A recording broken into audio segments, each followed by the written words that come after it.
Sang suami datang menghampiri istrinya. Dia memberitahu kalau dia mau membawa kedua orang tuanya untuk tinggal bersama. Istrinya pun bertanya, ngapain membicarakan ini dengannya? Hal ini kan wajar karena merupakan bentuk bakti anak pada orang tua. Dan istrinya pun bertanya lagi, berapa lama orang tuanya akan tinggal di sini kali ini? Suami pun menjelaskan, karena dia pikir orang tuanya semakin tua. Dia berharap mereka datang dan tinggal selamanya dan pensiun di sini. Istrinya pun langsung menjawab kalau dia tidak setuju. Suami terkejut, loh, tadi bukannya kamu bilang seorang anak harus berbakti? Atau kamu cuma bilang itu hanya untuk sekedar basa-basi? Dengan tenang namun tetap jelas, istri menjawab kalau dia memiliki kekhawatirannya sendiri. Kalau kamu sebagai suami bisa menyelesaikannya, baru kita bisa hidup bersama. Melihat keseriusan istrinya, sang suami penasaran, apa yang bikin kamu khawatir? Istrinya pun mulai menjelaskan, pertama-tama masing-masing dari kita memiliki rutinitas yang berbeda. Ibu dan ayah semakin tua dan punya jadwalnya sendiri. Kita berdua masih muda. Kita yang muda ini masih banyak aktivitas. Sementara mereka mungkin ingin waktu yang lebih tenang. Kalau tinggal satu atap, gesekan bakal susah dihindari. Bayangkan, kalau misalnya kita sebagai suami istri, suatu hari kita bertengkar. Orang tuamu akan membantu kamu atau bantu aku? Hal itu akan jadi rumit. Suami terdiam mencoba memahami.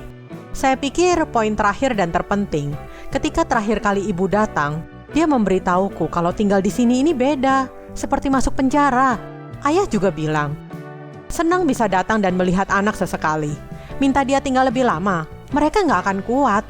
Suaminya bertanya, mereka benar-benar ngomong kayak begitu? Sang istri segera menawarkan dan menelepon ibu mertua supaya suami bisa bertanya langsung.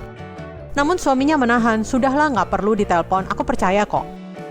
Setelah hening sejenak, istri berkata, jangan pakai kata bakti buat menculik orang tuamu. Itu namanya egois, bukan bakti. Suaminya tertegun, merasa tersentuh, tapi juga masih sedikit bingung. Jadi apa solusimu? Tanya suami. Istri tersenyum bijak, kalau memang kamu ingin dekat, kenapa kita nggak cari rumah kecil di dekat sini buat mereka? Suaminya bertanya, jadi baiknya beli luas berapa? Gimana kalau luas 120 meter persegi? Istri yang bijak menjawab, aku tahu kalau kamu anak yang berbakti. Lebih baik tertawa daripada berseteru. Tabungan kita cukup untuk beli yang luasan 70 meter persegi. Dengan begitu, tekanan ekonomi ke kita juga nggak terlalu besar. Dan sesuai dengan kemampuan keuangan kita. Nanti kalau orang tuamu tinggal, kita masih perlu untuk memberi uang biaya hidup bulanan juga kan? Suaminya mengangguk setuju. Kamu bijak sekali sayang. Lalu dengan suara lembut sang istri berkata kalau dia sedih dan miris melihat masyarakat saat ini. Menantu perempuan dikatakan tidak berbakti kalau dia tidak mendukung mertuanya. Sementara anak perempuan tidak menjaga ayah dan ibu yang membesarkannya, itu wajar. Tapi menantu perempuan tidak mengunjungi mertua selama setengah tahun aja. Dibilang gak tahu diri. Sementara anak perempuan gak mengunjungi ayah dan ibunya setengah tahun, itu wajar. Mendengar itu suaminya menjawab, kita sudah nikah, orang tuamu juga orang tuaku. Jadi makna bakti bukan soal siapa yang lebih banyak berkorban, tapi soal memahami kebutuhan mereka dan benar-benar melakukan sesuatu untuk itu.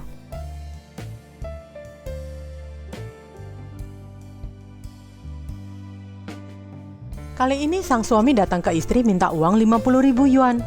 Ketika sang istri bertanya untuk apa uang sebanyak itu, si suami agak kesal. Jawabnya, uang itu aku yang hasilkan dan hanya titip ke kamu supaya aman.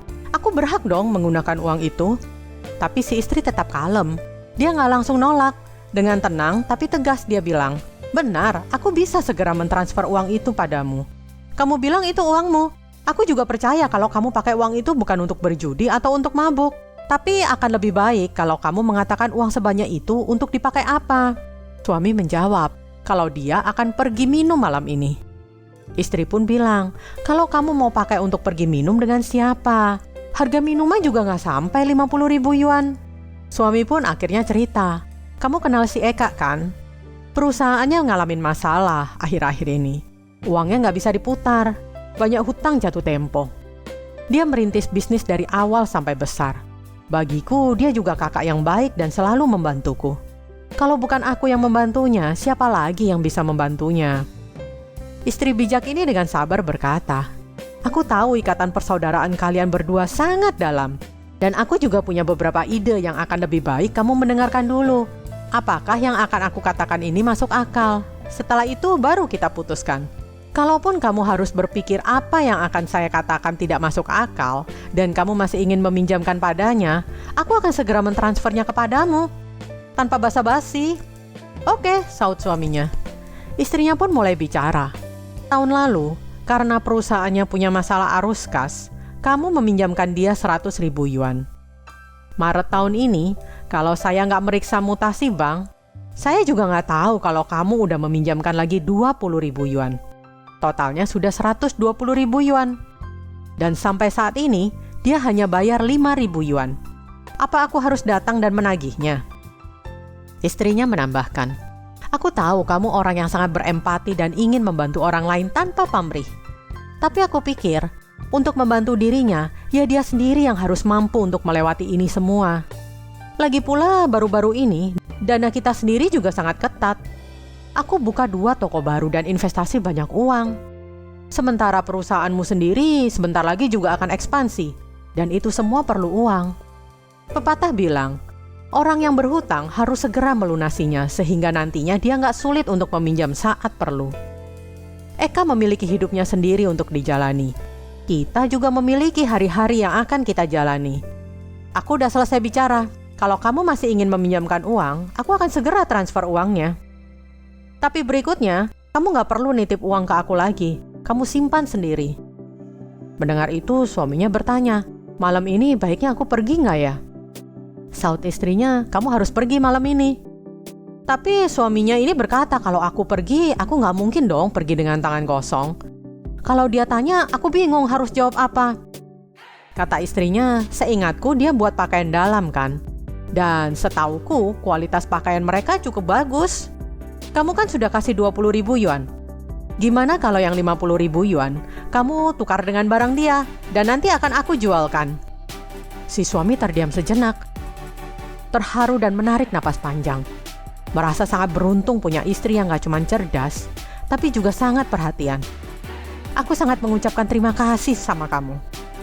Istrinya melanjutkan, suamiku, aku tahu kamu orang yang menghargai perasaan dan kesetiaan.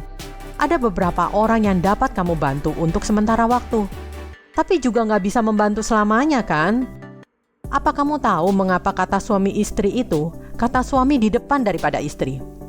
Itu karena niat suami yang bisa memiliki sikap peduli dan perhatian, baru bisa mendapat kasih sayang seorang istri. Di akhir percakapan, istrinya ngasih pelajaran berharga. Suamiku, kasih sayang gak cuma soal bantuan materi, tapi juga cara kita menjaga hubungan dengan bijak. Aku kasih tahu ya, pakaian robek masih bisa dijahit, tapi jika hati menjadi hancur, itu hanya akan menyakitkan.